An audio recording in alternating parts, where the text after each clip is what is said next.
आशिषित छाप्रोबासको चाड पवित्र सभाको अपराह्नको आराधनाको समय आएको छ। धेरै आशिष पाउनुहोस्। चाडको आशिष प्रशस्त पाउनुहोस्। पवित्र आत्माको आशिष प्रशस्त पाउनुहोस्। आज चाहिँ 3 चरणका 7वटा चाडहरू मध्ये शरदको अन्तिम चाड छाप्रोबासको चाड प्रचार भेला पवित्र सभाको दिन हो। आजदेखि सुरु गरेर एक सातासम्म विश्वभरिका सम्पूर्ण सियोनका सन्तहरू प्रचार भेलामा सहभागी हुनेछौँ। यो प्रचार भेला चाहिँ पवित्र आत्माको अभियान हो भनेर बुझ्दा सजिलो हुन्छ।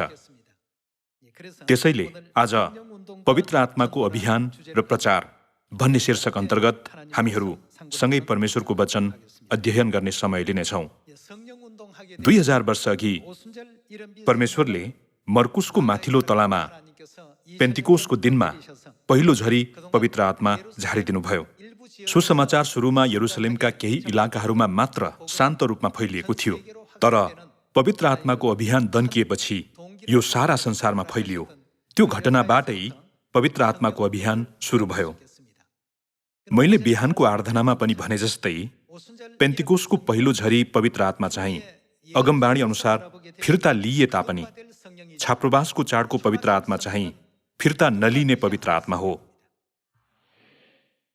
परमेश्वरले प्रशस्त गरी झार्नुहुने त्यस्तो पवित्र आत्मा भएकोले यो पवित्र आत्माको अभियान कदापि रोकिनु हुँदैन।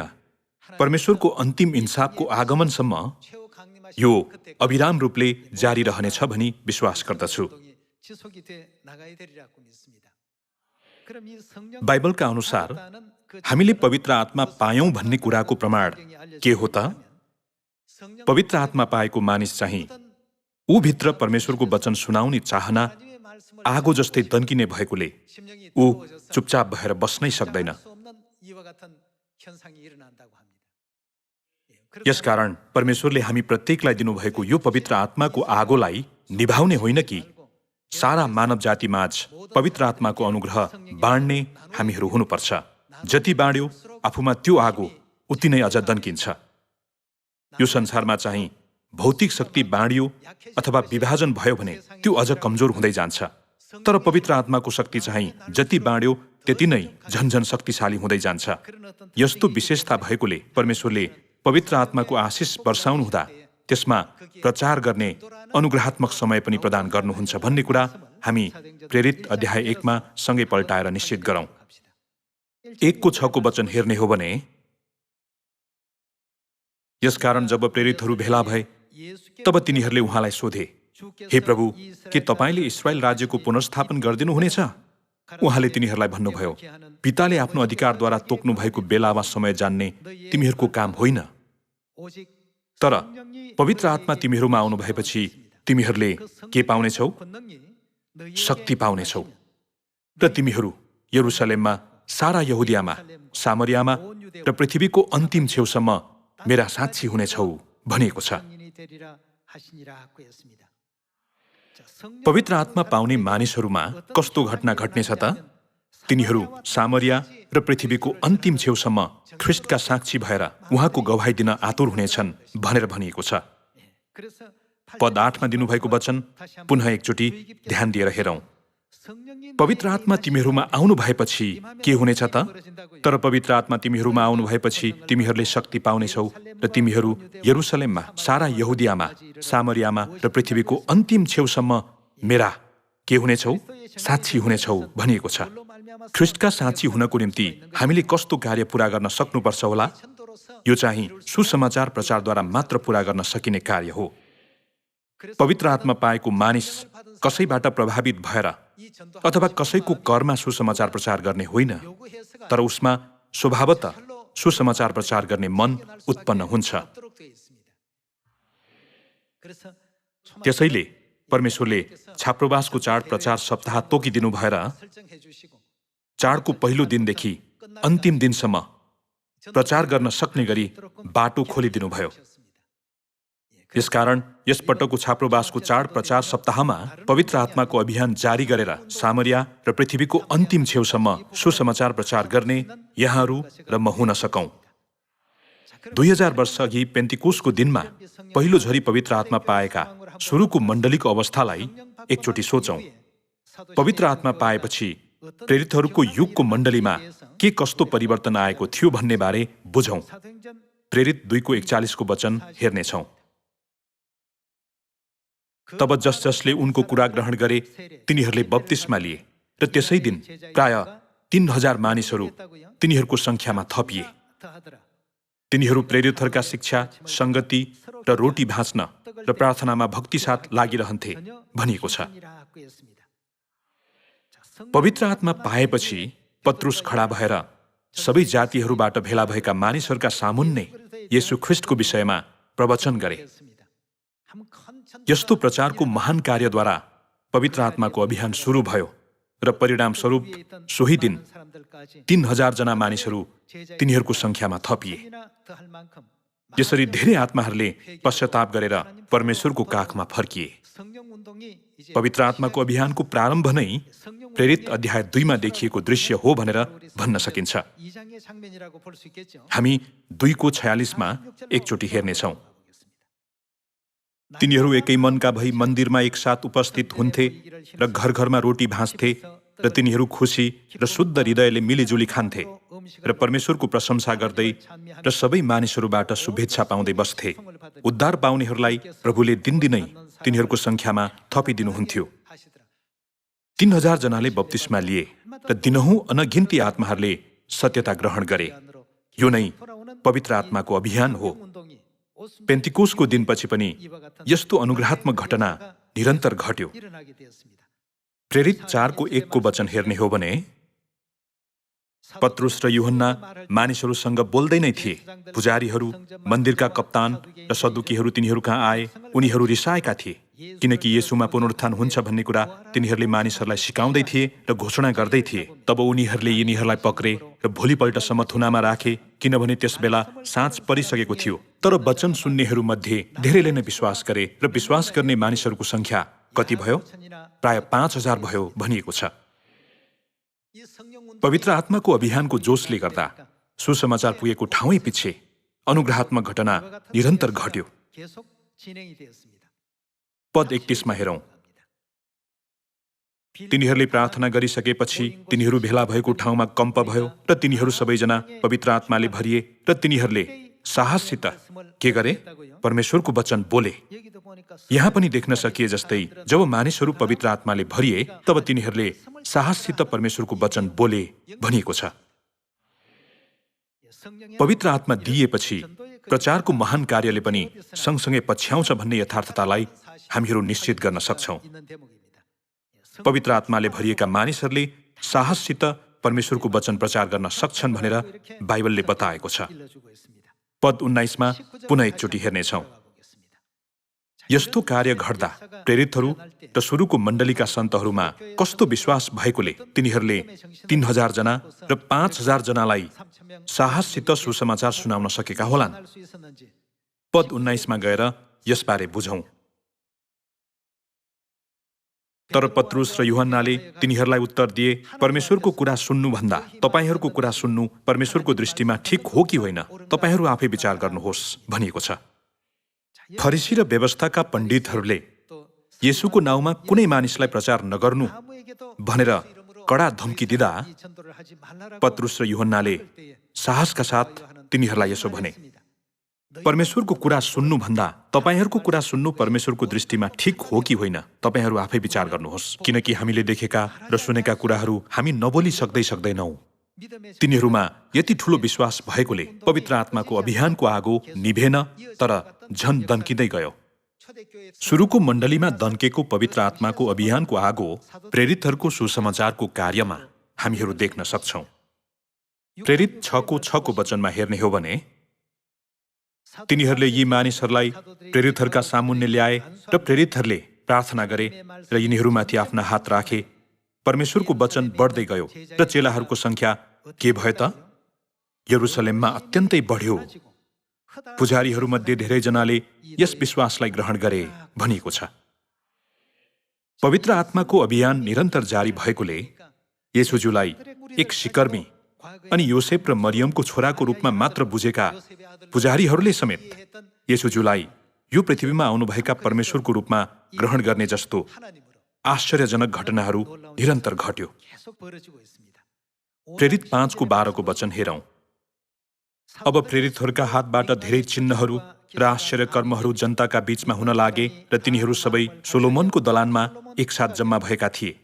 तर अरूहरूमध्ये कसैको पनि तिनीहरूसँग मिल्न आउने आँट भएन। तैपनि मानिसहरूले तिनीहरूलाई आदर गर्थे। प्रभुमा विश्वास गर्ने पुरुष र स्त्रीहरू दुवैको भिड के भयो त झन बढी थपिन लागे भनिएको छ। परमेश्वरले यो सत्यताद्वारा मुक्ति दिनुहुन्छ भन्ने कुरालाई दृढ विश्वास गरेकाले तिनीहरूले येशू नै ख्रीष्ट हुनुहुन्छ, येशूजुलाई विश्वास गरेर स्वर्ग जाउँ भन्ने यथार्थतालाई साहसका साथ प्रचार गरे। यसरी निरन्तर सत्यता घोषणा गर्ने क्रममा एकै दिनमा 3,000 जना 5,000 जना सत्यतामा डोरिन थाले। पवित्र आत्माको अभियानले यति धेरै आत्माहरूलाई पश्चातापमा डोर्याउने उद्वेगको घटना घट्ने गरायो। तिनीहरूले साहसका साथ सुसमाचार प्रचार गरेकाले धेरै मानिसहरू तिनीहरूको संख्यामा थपिँदै गए। के यो नै तिनीहरूले त्यति उत्साह साथ परमेश्वरको सुसमाचार सुनाए भन्ने अर्थ होइन र? कुन कुराले तिनीहरूलाई त्यति धेरैलाई प्रचार गर्न प्रेरित गरेको होला? त्यो नै पवित्र आत्मा थियो। हामी प्रेरित 9:31 वचन सँगै हेर्नेछौँ। त्यसरी सारा यहुदिया, गालिल र सामरिया भरि मण्डलीमा शान्ति भयो र मण्डली सुदृढ भयो। प्रभुको भयमा हिँड्दै र पवित्र आत्माको सान्त्वना पाएर मण्डलीमा के हुँदै गयो? वृद्धि हुँदै गयो भनिएको छ। यत्तिकै धेरै मात्र होइन कि धेरैभन्दा धेरै, अझ धेरै मानिसहरू तिनीहरूको संख्यामा वृद्धि भए। यस्तो अभिव्यक्ति बाइबलमा लगातार आउँछ। सन्तहरूको जोसिलो सुसमाचारको कार्यद्वारा सुसमाचार सामरिया र पृथ्वीको अन्तिम छेउसम्म द्रुत गतिमा फैलियो। यो सबै पवित्र आत्माको अभियानको परिणाम थियो। हामी प्रेरित अध्याय 11 जाउँ। 11:19 वचन हेर्ने हो भने, स्तिफनसको सम्बन्धमा सुरु भएको सतावटको कारण जताततै छटपष्ट भएकाहरूले अरूलाई होइन तर यहुदीहरूलाई मात्र वचन प्रचार गर्दै फोनिके, साइप्रस र एन्टिओखियासम्म यात्रा गरे। तर तिनीहरूमध्ये कोही साइप्रस र कुरेनीका मानिसहरू थिए। तिनीहरूले एन्टिओखियामा आएर ग्रीकहरूलाई पनि प्रभु येशू प्रचार गरे। प्रभुको बाहुली तिनीहरूसँग भएकोले विश्वास गर्नेहरू धेरै संख्यामा। यहाँ पनि हामीले धेरै संख्यामा भन्ने अभिव्यक्ति देख्न सक्छौँ। धेरै संख्यामा प्रभुतिर फर्के भनेको छ। यो वचनमा एन्टिओखियामा भएको मण्डलीद्वारा पवित्र आत्माको अभियान गरिएको अर्को उदाहरण देख्न सकिन्छ। चेलाहरूले सुसमाचार प्रचार मात्र गर्यो कि धेरैभन्दा धेरै मानिसहरू विश्वास गर्न आउँथे। ठाउँ ठाउँबाट धेरै मानिसहरूले हृदयको ढोका खोलेर येशूलाई ख्रीष्टको रूपमा ग्रहण गरे र उहाँका शिक्षाहरू पालन गरे। तर यस अन्तिम युगमा पूरा हुने सुसमाचारको कार्य चाहिँ सुरुको मण्डलीको कार्यभन्दा निकै ठूलो छ। हामी प्रेरित 11:19 वचन पुनः एकचोटि हेरौँ। स्तिफनसको सम्बन्धमा सुरु भएको सतावटको कारण जताततै छटपष्ट भएकाहरूले अरूलाई होइन तर यहुदीहरूलाई मात्र वचन प्रचार गर्दै फोनिके, साइप्रस र एन्टिओखियासम्म यात्रा गरे। तर तिनीहरूमध्ये कोही साइप्रस र कुरेनीका मानिसहरू थिए। तिनीहरूले एन्टिओखियामा आएर ग्रीकहरूलाई पनि प्रभु येशू प्रचार गरे। प्रभुको बाहुली तिनीहरूसँग भएकोले विश्वास गर्नेहरू धेरै संख्यामा प्रभुतिर फर्के। लगातार मानिसहरू धेरै संख्यामा परमेश्वरको काखमा फर्केका दृश्य प्रेरितहरूको महान सुसमाचारको कार्यमा लेखिएको छ। हामी प्रेरित 13:46 वचन हेर्नेछौँ। तर पावल र बार्नबासले साहस गरेर भने, परमेश्वरको वचन सर्वप्रथम तपाईहरूलाई नै सुनाउनु आवश्यक थियो। तपाईहरूले यसलाई इन्कार गरी आफैलाई अनन्त जीवनको अयोग्य ठहराउनु भएकोले हामी अब अन्य जातिहरू कहाँ जानेछौँ। किनकि प्रभुले हामीलाई यस्तो आज्ञा दिनुभएको छ, पृथ्वीको पल्लो छेउसम्म मुक्ति पुर्याउन मैले तिमीलाई अन्य जातिहरूका निम्ति ज्योति हुन नियुक्त गरेको छु। जब अन्य जातिहरूले यी कुरा सुने तिनीहरू खुसी भए र परमेश्वरको वचनको प्रशंसा गरे र अनन्त जीवनको लागि नियुक्त भएकाहरू जतिले के गरे? विश्वास गरे भनिएको छ। अहिले पनि हाम्रो आसपासका धेरै मानिसहरूले अनन्त जीवन पाउने कुरा पहिल्यै पूर्व निर्धारित छ। तापनि हामीहरूको पाइला त्यहाँ नपुगेकोले अनि हामीहरूको स्वर त्यहाँसम्म नसुनिएकोले परमेश्वरको मण्डलीबाट कस्तो सत्यता प्रचार हुँदैछ भन्ने कुरा थाहा नपाएर अझै पनि यताउता भौतारिरहेका दयनीय आत्माहरू धेरै छन्। 16:3 वचन सँगै हेर्नेछौँ। तिनलाई पावलले साथमा लैजान इच्छा गरे। ती ठाउँहरूमा रहने यहुदीहरूका कारणले गर्दा पावलले तिनलाई लगेर खतना गरे, किनकि तिनका बुबा ग्रीक हुन् भन्ने उनीहरू सबैलाई थाहा थियो। अब तिनीहरू सहरहरूका बाटो भएर जाँदा तिनीहरूले यरुसलेमका प्रेरितहरू र एल्डरहरूले गरेका निर्णयहरू यिनीहरूलाई पालन गर्नु भनी सुनाइदिए। यसरी मण्डलीहरू विश्वासमा दरिला हुँदै र के भए, संख्यामा दिनहुँ बढ्दै गए भनिएको छ। येशू नै ख्रिस्ट हुनुहुन्छ भन्ने यथार्थतालाई विश्वास गर्नेहरूको संख्या दिनहुँ बढ्दै गएको दृश्य यहाँ देख्न सकिन्छ। यो चाहिँ येशूज्यूको पहिलो आगमनको समयमा पेन्तिकोसको दिनमा चेलाहरूले पहिलो झरी पवित्र आत्मा पाउँदा पूरा भएको पवित्र आत्माको अभियान हो। तर परमेश्वरले पछिल्ला दिनहरूमा झारिने अन्तिम झरी पवित्र आत्मा चाहिँ पहिलो झरी भन्दा 7 गुणा शक्तिशाली हुनेछ भन्नुभएको छ। त्यसो भए कि हामीले 7 गुणा बढी शक्तिशाली यो पवित्र आत्मा पाएर 7 गुणा जोरदार आवाजमा सत्यता घोषणा गर्नु पर्दैन र? परमेश्वरले सामरिया र पृथ्वीको अन्तिम छेउसम्म सुसमाचारको ढोका यसरी सबै खोलिदिनु भएको छ। पेन्तिकोसको पहिलो झरी पवित्र आत्माद्वारा इस्रायल देश र छिमेकी मुलुक एसिया माइनर, जुन अहिले टर्की हो, र कोरिन्थ र इटाली जस्ता युरोपेली क्षेत्रहरूमा यो सुसमाचार निरन्तर फैलियो। येशूज्यूको पहिलो आगमनको समयमा सुसमाचार इस्रायल र दक्षिणी युरोपसम्म मात्र फैलिएको थियो।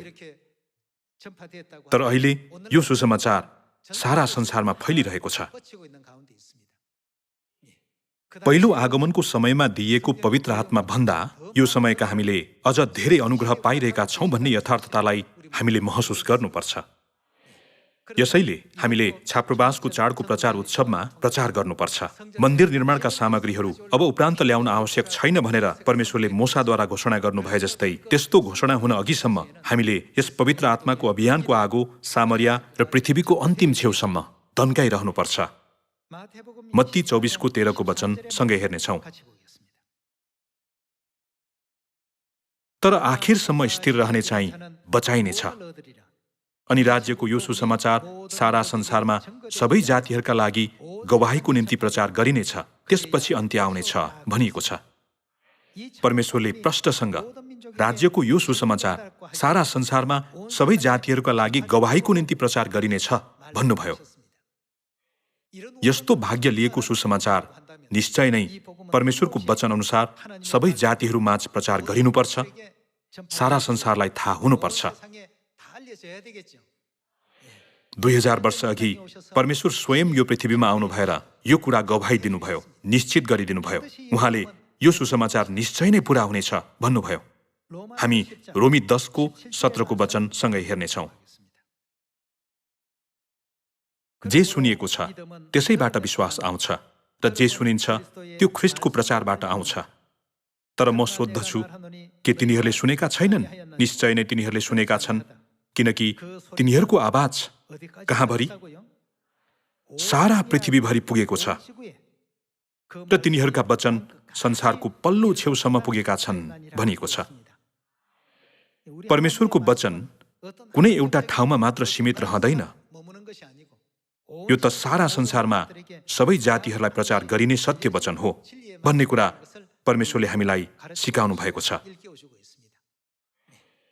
यहोशूको पालामा इस्राएलीहरूले 7 दिनसम्म सहरलाई घुमेर कराए जस्तै परमेश्वरले हामीलाई प्रचार गर्नको लागि दिनुभएको यो 7 दिनमा पनि ठूलो अर्थ रहेको छ भनी विश्वास गर्दछु। हामीले यो 7 दिनमा भेट हुने हाम्रा सहकर्मी, सहकक्षी, छिमेकी, चिनाजाना अथवा साथीहरू सबैलाई आफ्नो मनले चाहे जति यो सुसमाचार सुनायौं भने परमेश्वरले तिनीहरूको हृदयको ढोका खोलिदिनु हुनेछ भन्ने कुरामा म विश्वस्त छु। यो चाडमा सबैजनाले सुन्दर दानाफल प्रशस्त फलाउनुहोस् भनी प्रार्थना गर्दछु। यशाया अध्याय 60 थप एउटा वचन हेरेपछि समाप्त गर्नेछौँ। 60:1 वचन हेरौँ। उठ प्रकाशमान हो, किनकि तेरो प्रकाश आएको छ र परमप्रभुको महिमा तँमाथि उदाएको छ भनिएको छ। हामीले कसो गरेमा कस्तो परिणाम आउनेछ भनिएको छ त? पद 5 मा हेरौँ, तेरा आँखा उठाएर चारैतिर हेर, तिनीहरू सबै जम्मा भएर तँ कहाँ आउँछन्। तेरा छोराहरू टाढाबाट आउँछन् र तेरा छोरीहरू हात हातमा बोकेर ल्याइन्छन्। तब यो देखेर तँ उज्जवल हुनेछस् र तेरो हृदय आनन्दले गदगद हुनेछ। समुद्रका धन तँतर्फ ल्याइनेछन्, जाति जातिको सम्पत्ति तँ कहाँ आउनेछ भनिएको छ। पद 8 देखि लगातार हेरौँ, बादल झैँ उड्ने र ढुक्कुर झैँ तिनीहरूका गुणतिर उड्ने यी को हुन् पनि भनिएको छ।